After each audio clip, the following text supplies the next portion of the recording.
Assalamualaikum warahmatullahi wabarakatuh dan salam sejahtera bagi kita semua.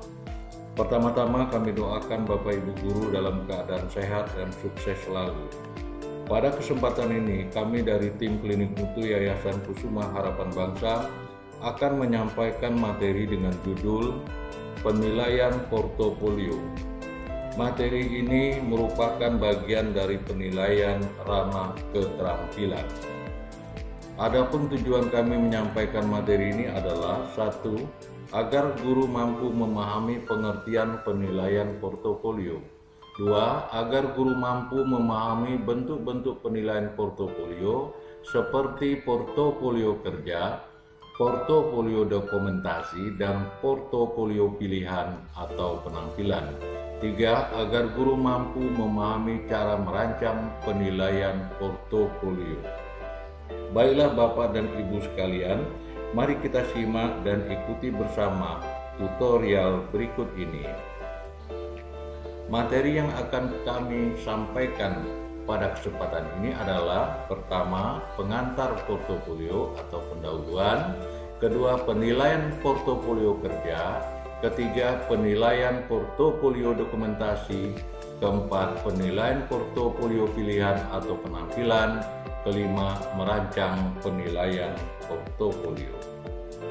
Baiklah, kita awali dengan pendahuluan. Apakah yang dimaksud dengan portofolio?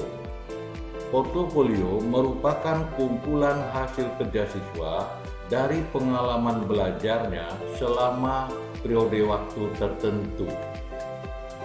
Portofolio berasal dari kata port, laporan, folio lengkap. Portfolio berarti laporan lengkap. Selanjutnya kita akan bahas apa itu portofolio. Portofolio dapat ditinjau dari segi isi dan ditinjau dari segi fungsi. Dari segi isi dari portofolio terdiri dari seluruh hasil kerja siswa. Kemudian atau hanya hasil kerja siswa tertentu saja yang diisi atau yang dimasukkan ke dalam portofolio. Sedangkan dari segi fungsi, portofolio dapat berfungsi sebagai penilaian formatif atau diagnostik, juga dapat berfungsi sebagai penilaian sumatif.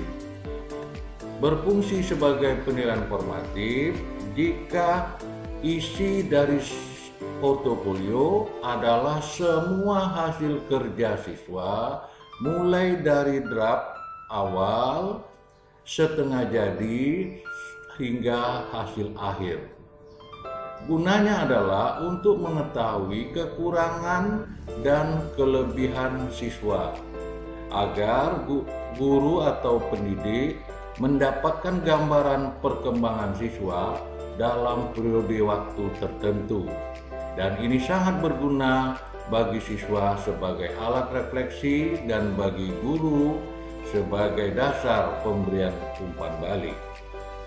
Berfungsi sebagai penilaian sumatif, isi portofolio hanya hasil kerja yang relevan untuk dinilai saja atau yang akan diberikan sebagai penilaian saja yang diisi ke dalam portofolio berbentuk penilaian sumatif. Dan gunanya adalah untuk memberi nilai capaian hasil kerja siswa sebagai dasar untuk menentukan kelulusan dan seleksi siswa. Selanjutnya, lingkup portofolio. Lingkup portofolio hasil belajar siswa yang dapat menjadi bagian dalam portofolio sangat luas, meliputi antara lain perkembangan pemahaman siswa pada periode waktu tertentu, misalnya portofolio yang meliputi kerangka awal, draft kasar, kritik struktur, dan finalisasi tulisan. Yang kedua, pemahaman dari banyak konsep dan topik yang diberikan. Misalnya portofolio meliputi beberapa tulisan pendek, uraian singkat. Yang ketiga, mendemonstrasikan perbedaan bakat. Misalnya portofolio meliputi hasil ilustrasi, kemampuan menulis, kemampuan kombinasi cetak dan bukan cetak. Yang keempat, kemampuan untuk menunjukkan pekerjaan yang original. Misalnya portofolio meliputi hasil produksi artistik, estetik seperti sajak, musik, gambar, rencana pelajaran, dan video tape. Kelima, kegiatan selama periode waktu tertentu dan rangkuman arti dari kegiatan tersebut. Misalnya portofolio meliputi hasil kegiatan selama internship atau magang atau proyek riset dengan menyesuaikan kategori yang ada serta catatan harian dan jurnal. Keenam, kemampuan untuk menampilkan dalam suatu variasi konteks tempat tertentu. Ketujuh, kemampuan untuk mengintegrasikan teori dan praktek. Dan kedelapan, refleksi nilai-nilai individu, pandangan dunia baru atau orientasi filosofi. Selanjutnya, fungsi dan tujuan portofolio. Fungsi portofolio untuk mengetahui perkembangan kompetensi siswa. Tujuannya adalah mengetahui perkembangan yang dialami siswa. Kedua, mendokumentasikan proses pembelajaran yang berlangsung, jadi didokumentasi proses belajar. Tiga, memberi perhatian pada prestasi kerja siswa yang terbaik. Empat, merefleksikan kesanggupan mengambil resiko dan melakukan eksperimentasi seperti penilaian yang dilakukan sebagai penilaian kinerja dalam bentuk proyek. Kelima, meningkatkan efektivitas proses pembelajaran, karena di sini ada diskusi antara guru dan siswa untuk mengambil umpan balik dari proses pembelajaran. 6. Bertukar informasi dengan orang tua, wali siswa, dan guru lainnya.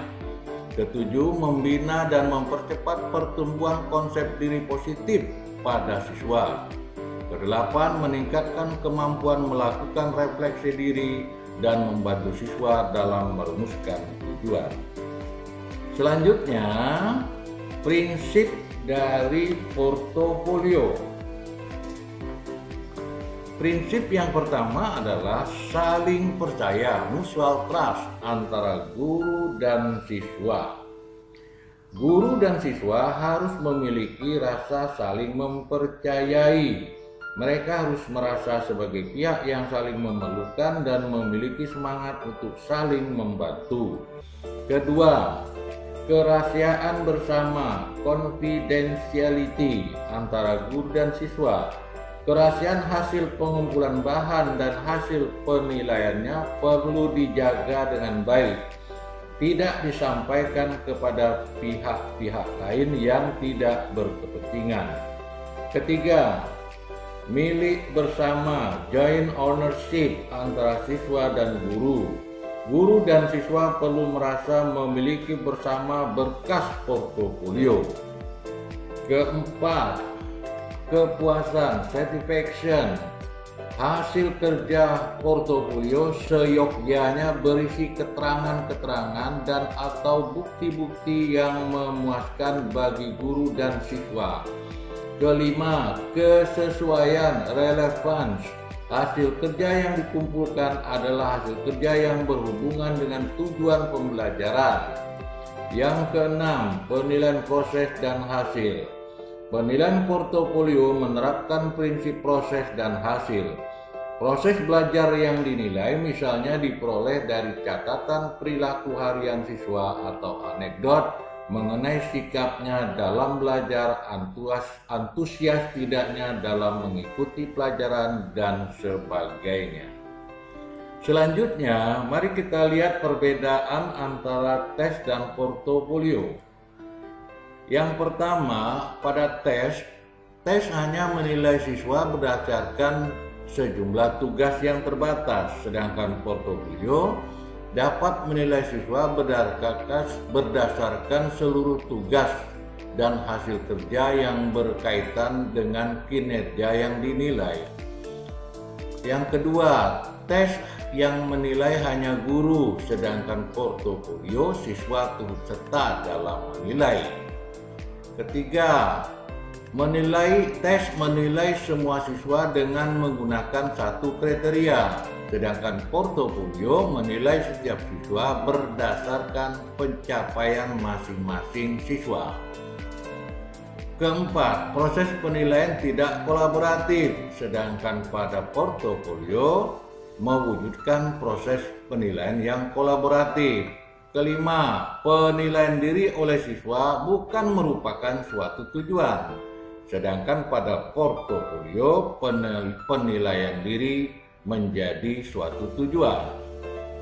Keenam, yang mendapat perhatian dalam penilaian pada tes hanya pencapaian saja, sedangkan pada portofolio yang mendapat perhatian dalam penilaian meliputi kemajuan usaha dan pencapaian. Terakhir, pada tes terpisah antara kegiatan pembelajaran dan testing, sedangkan pada portofolio terkait erat antara kegiatan penilaian dan kegiatan pembelajaran.